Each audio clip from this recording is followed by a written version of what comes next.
From the home screen, if you select Send and Scan, you have your address book, which has your full list of destinations for scanning,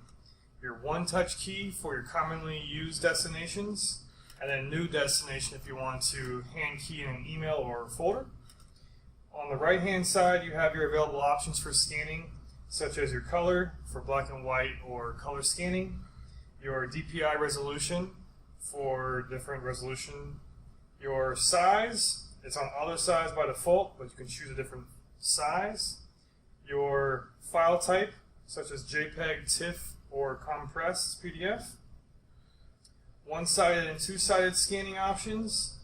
and then different size originals if you had different width. Options below has the additional options you can select for your scan on the bottom right-hand corner.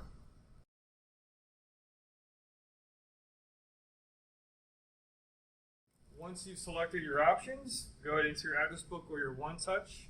select your destination, and click the Start button.